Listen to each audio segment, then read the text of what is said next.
Do you know 60,000 honeybees travel over 55,000 miles while visiting about 2 million flowers just to produce one jar of honey? But what happens after the bees have done their job? How does a bottle of honey come on our kitchen shelf? Let's take the curtains away from the fast-paced production of honey in the industry. From the delicate honeycomb extraction to the massive precision machines that turn raw nectar into the pure golden sweetness that we love. This is not just the story of honey. It is a rare occasion for humans where we have harmonized with nature to save the planet and produce our ecstatic delight.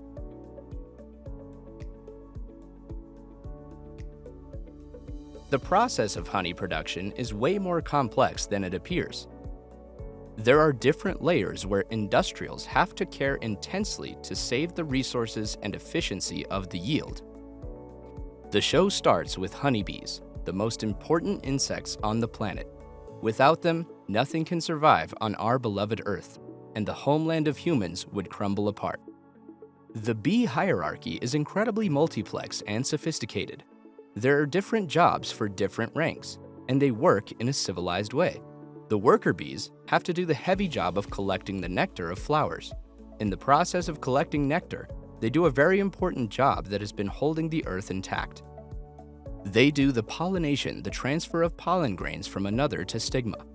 This transfer ensures the reproduction of plants and optimum conditions of life on Earth.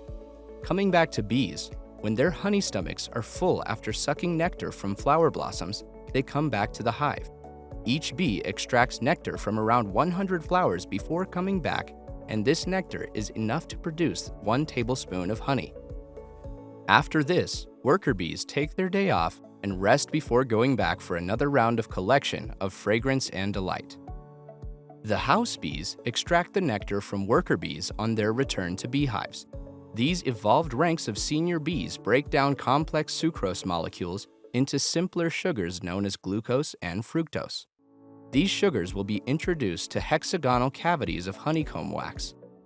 These hexagonal symmetries of beehives give baffling insight into amazing nature. The bees have not gone to engineering colleges to learn that hexagonal structures are the most efficient way to store maximum honey with minimal material. It's their innate nature.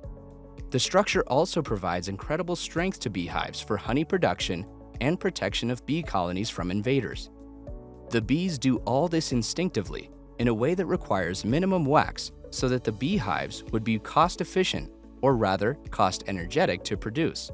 It seems that honeybees don't want to shift their focus from the production of honey. Well done, keepers of Earth. After the sugar transfer, the next task is evaporation of water content from the collected nectar. The bees will now fan the cavities with their wings to dry out the moisture. This activity reduces the water content from 70% to only 15 to 20%. Now, bees have done their part. The honey-filled cell is then capped off along with beeswax. Here, one part of our quest is completed. Now we know how bees produce honey in nature.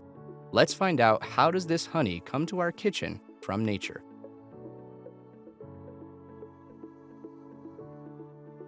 Well, after the completion of the job by the bees, the beekeepers remove wooden frames that hold the honeycombs from each hive. The keepers have to be very careful at this time, and they cannot just remove the frames haphazardly. The bees will attack in that case. We all know how painful the bee's sting is. So, beekeepers will first relax the bees by spraying the beehives with the smoke of pine needles, and once the bees are not stressed or agitated, they will remove the thousands of bees from the hives. Next, these frames will be taken to the processing plants where the honey will complete its next steps of formation. The frames will now get inserted into a highly precise uncapping machine. This machine uncaps every single cell of the hive by shaving off the beeswax.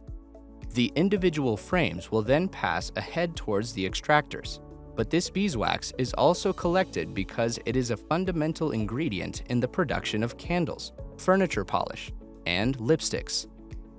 Comment down below if you want to know how candles are made after this scrutiny. The honey-filled frames will be laid next to each other on the extractor for the spinning. This spinning will be gentle at the start, and it will get faster with time. Using the principle of centrifugal force, the honey will be extracted from the frames and it will dip out of the machine through two sieves present at the bottom. One sieve is coarse and the other is fine. The purpose of these two sieves is to further filter out the end product by removing any wax particles or impurities. After passing through these giant centrifuges, two things will happen. Either this will get straight into a bottle, or for the finest honey that money can buy, it will go through another layer of refinement. For this premium product, the honey will be heated at around 50 degrees Celsius in large tanks. This heating will cause the melting down of any crystalline part of the honey. The impurities such as pollens will rise to the surface and will be extracted after that. This heating also helps the further breaking down of every bond which is not consistent with the honey, and you'll get a product coming right from nature. The only food that never goes bad. It is fascinating to hear that archaeologists have found around 2,000 to 5,000-year-old samples of honey from the ruins of old civilizations, and it tastes as fresh as a week-old bottle inside your kitchen. Once the managing supervisor is satisfied with the removal of all the impurities, the honey will get to the final stage of the process. The bottles will be placed under the big sieves, and according to a set measured quantity, the plants will pour down the honey into the bottles. These bottles will then be closed after the removal of any surplus air present inside.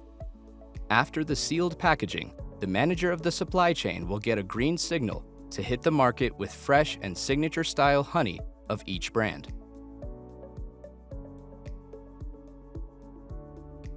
Honey is one of the oldest foods humans have ever tasted. The 8,000-year-old cave paintings in Spain showed hunters collecting honey from beehives. The fossil records of honeybees date back to as old as 150 million years ago. Scientists have no doubts about accepting the records of these fossils because of the fundamental role bees play in the pollination of flowering plants. The appearance of the first angiosperms, commonly known as flowering plants, also dates back to around 150 to 100 million years. So, the beautiful honeybees can be a factor in the development of flowers on the surface of Earth. The ancient Egyptians were the first to document their techniques to produce honey around 2400 BC. The Egyptian civilization was so developed back then that they used honey as a sweetener in cakes and drinks.